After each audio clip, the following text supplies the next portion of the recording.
Según las agencias de gestación subrogada que funcionan en el Estado, fueron aproximadamente unas 1.400 parejas las que el año pasado apostaron por esta fórmula. Teniendo en cuenta que aquí todavía y en el Estado pues no hay una regulación al respecto, las personas que eligen esta fórmula ya imaginamos que tienen que hacer frente, pues para empezar, a un desconocimiento absoluto del tema y después pues a un montón de trámites, eso sí, con los que a los ejemplos nos remitimos, pues no pueden con la ilusión de muchísimas personas por acoger a un nuevo miembro en la familia. Esta próxima semana, en concreto, este próximo martes, en Santurtzi, hay una convocatoria preparada de la Asociación por la Gestación Subrogada, cuya responsable en Vizcaya es Vanessa de León. Vanessa, Egunon, muy buenos días. Buenos días. También podemos saludar a Ana Miramontes, que es abogada de la Asociación por la Gestación Subrogada. Ana, muy buenos días, bienvenida. Buenos días, bueno, gracias. Ana, que sabemos que estás ahí con la garganta un poquito renqueante. ¿Qué Sí, tal vamos? Un poquito, sí. Bueno, vamos mejor. Vamos mejor, sí. Bien, vale, buena noticia. Bueno, yo decía ahora, y en mi particular introducción aportaba ese dato de 1.400 parejas el año pasado que en el Estado optaron por una fórmula que aquí todavía tiene muchas complicaciones desde el punto de vista legal. Son muchas las personas. Eso sí, parece que a pesar de todo esto son cada vez más las personas que la eligen. El caso de Vanessa de León es uno de ellos. Es decir, tú, Vanessa, has elegido precisamente, creo, la gestación subrogada para ser madre, ¿no? Bueno, al final, cuando te dice el médico que no puedes gestar a tu hijo, pues entonces empiezas a mirar, ¿no?, de qué manera puedes ser madre. Entonces te encuentras con la adopción o esta vía de gestación subrogada. Pero cuando ya te metes y ves que esta técnica de reproducción asistida existe, pero aquí en España no es legal, pues ves que te tienes que ir al extranjero. Entonces, esta vía sí existe, pero económicamente muchos no nos podemos ir. Por eso se crea la asociación, para que se regule en España. Claro, yo también hablaba hace un momento de aquello de desconocimiento. Es decir, sí, yo sé que existe la gestación subrogada, pero claro, ¿qué pasos tengo que dar? ¿Cómo es exactamente? ¿Qué supone? Me imagino que tú, Vanessa, te has enfrentado también a esto. Sí, claro. Al final, esta técnica, como te he dicho, es una técnica de reproducción asistida y hay mucho desconocimiento. La técnica es que el óvulo mi óvulo y el esperma de mi marido, pues se crea el embrión y una mujer gestante cuida a mi hijo durante los 9 meses que yo no lo puedo cuidar, ¿no? Porque mi vida está en peligro y la de mi hijo. ¿Tú en qué momento decimos que tú has elegido la gestación subrogada? No sé si has pasado por ello, estáis en medio del proceso. ¿Tú en qué punto estás particularmente? Yo estoy pues luchando para que se pueda regular aquí, porque al final no me puedo ir al extranjero. Ajá. Tema económico, al final son, ¿sabes? Estamos como discriminados, ¿no? La gente que al final necesita esperma, óvulos, pues sí puede, pero yo necesito la tercera parte que se compone el embarazo, que es el útero, y me siento discriminada porque me tengo que ir al extranjero. Entonces, queremos las mismas oportunidades. Al final es una técnica de reproducción asistida como otra cualquiera. Y mientras no se pueda realizar esa técnica aquí, ¿qué garantías tienen estas familias, estas parejas, para realizar esta gestación subrogada en el extranjero? Porque muchas veces hemos oído casos de parejas que la realizan en otros países, pero sin embargo luego la vuelta a casa es lo complicado, ¿no? Que a veces no se les deja volver con esos niños. Quizás se lo podríamos preguntar a Ana desde su punto de vista de abogada. Sí, Ana. Quizás esa pregunta es para mí, sí. A ver, es muy importante en esto el tema de la información. A día de hoy ya yo creo que hay suficientes canales como para tomarla. Hay asociaciones como la Asociación por la Gestación Subrogada en España, pero también la asociación Son Nuestros Hijos, compuesta por familias que se han constituido a través de este método y que llevan desde 2008 como grupo y donde hay mucha información. Pero como respuesta a la pregunta, hay unos sitios en unos países en el mundo donde hay una regulación que responde, digamos, a los criterios que nuestro registro civil marca para tener acceso directo al mismo. Y, por tanto, los niños nacen y pueden ser inscritos como hijos de españoles sin demasiados problemas. Esto no quiere decir que no haya problemas posteriores, puesto que después no están concediendo fácilmente las bajas de maternidad. Quiero decir, hay otras luchas posteriores por la igualdad que todavía están en periodo de conquista. Otros, estos países evidentemente son varios estados de los Estados Unidos y podríamos hablar de Canadá también como posibilidad en este sentido, aunque no tenemos muy claro todavía que se pueda inscribir directamente los nacimientos en el registro civil español. En otros países hay que asumir primero la legislación de ese país y las obligaciones que señala para los españoles que quieran ser padres a través de ese método en ese país. No podemos salirnos de sus pautas, de sus pautas y de su normativa. Y dependiendo de cada uno, pues el respeto absoluto a esa legalidad puede devenir el éxito del proceso. Sin embargo, al llegar aquí siempre habrá que pasar por algún tipo de control previo para que el estatus jurídico del niño sea absolutamente correcto, es decir, venga inscrito a nombre del padre y la madre o de los dos padres, o eliminar a la gestante, puesto que si es un monoparental, puesto que para nuestra legislación madre es quien da luz, y al no tener una normativa esos países equiparable a las exigencias que tiene la Dirección General de los Registros para el acceso directo, la gestante tiene que aparecer en un primer momento siempre en la partida de nacimiento del bebé.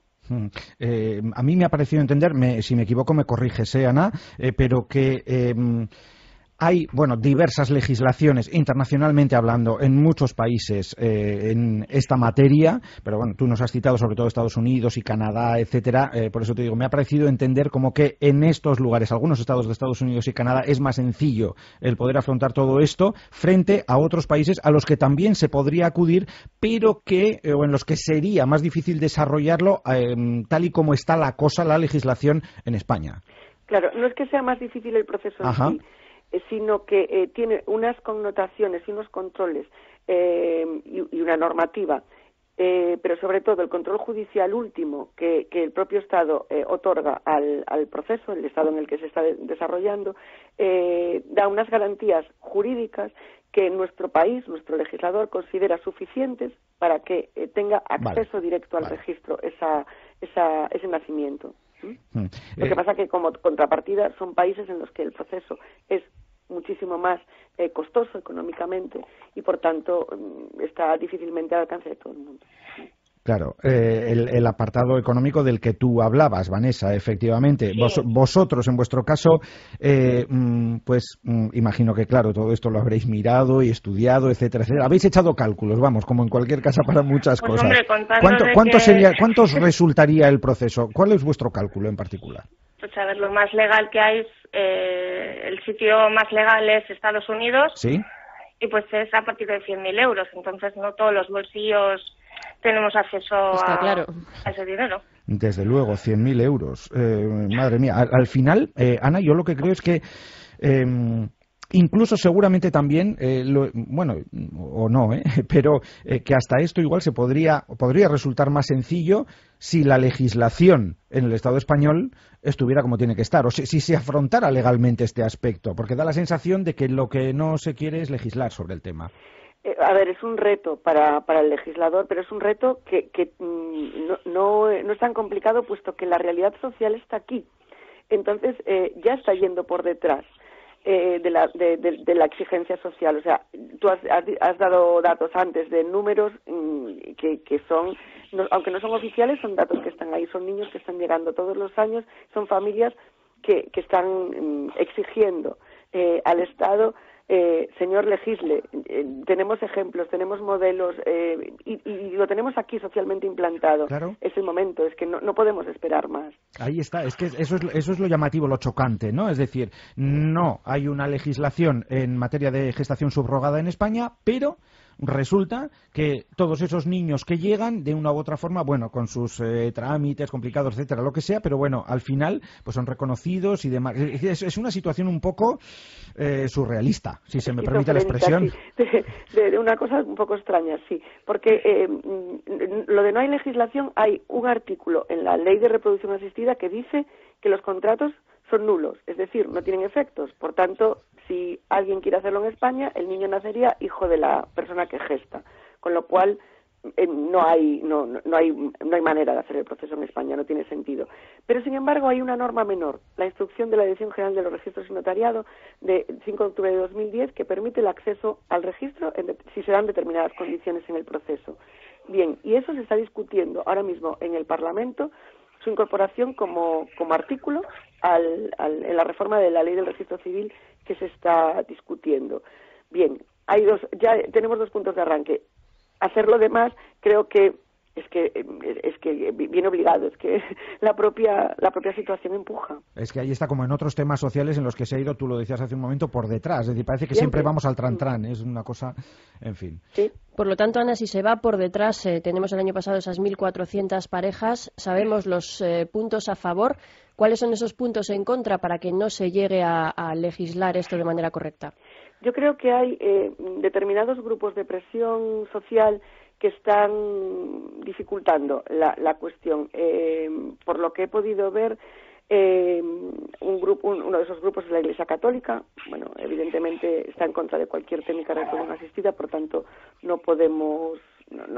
tampoco tenemos mucho que discutir al respecto.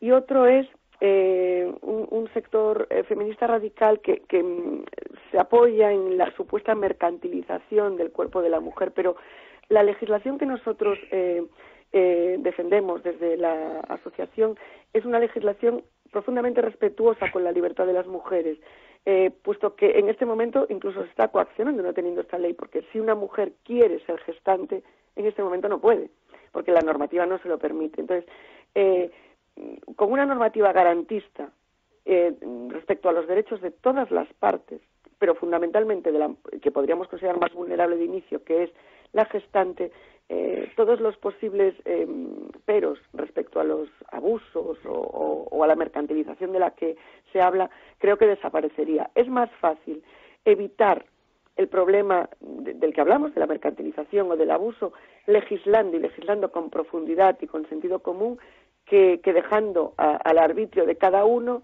el buscárselas fuera de España, en cualquier sitio donde su bolsillo le llegue, porque cuando uno quiere hacer crecer su familia, poner puertas al campo es difícil. Cierto. Bueno, pues decía yo que este próximo martes hay una convocatoria preparada en Santurchi. Vanessa, vamos a dar detalles por si alguien de los que nos escucha quiere estar ahí con vosotros. ¿Dónde va a ser? ¿A qué hora? Cuéntanos. Sí, la convocatoria es porque hemos organizado una fiesta para el día 6 de marzo para recaudar fondos para la asociación y pues para la gente que nos quiera conocer. Vale. La fiesta es el día 6 de la sala Bicul en Santurce, Capital Mendizábal 8 Trasera, y empieza a las 8:30 de la tarde. Tenemos la colaboración del Mago Oliver y luego tenemos colaboración de muchos comercios de Santurce y de muchos otros sitios que nos han dado algo para que podamos sortear. De esta manera nos damos a conocer y hay gente que se puede acercar para informarse, porque es que la verdad es que nosotros, hablando de este tema, hemos conocido a mucha gente. Hay mucha gente que le pasa, lo que pasa que es difícil saber decirlo y tal, pero es que somos muchos, vamos. Cierto. Y pues de alguna manera hay que comenzar a tejer un poquito de red y a que os podáis ir conociendo, ¿no? Bueno, si alguien está interesado, puede encontrar en la web de la asociación por la gestación subrogada en España. Esa web es www.gestacionsubrogaдаenespaña.es. A través de ella puede encontrar información y, si lo desea, en el caso de Vizcaya, pues a través de Vanessa te doy un correo. Por Perfecto. Si a alguien le interesa. Cuéntanoslo, Vanessa. A ver, es todo en minúsculas, euskadi@ilp gestacionsubrogada.es.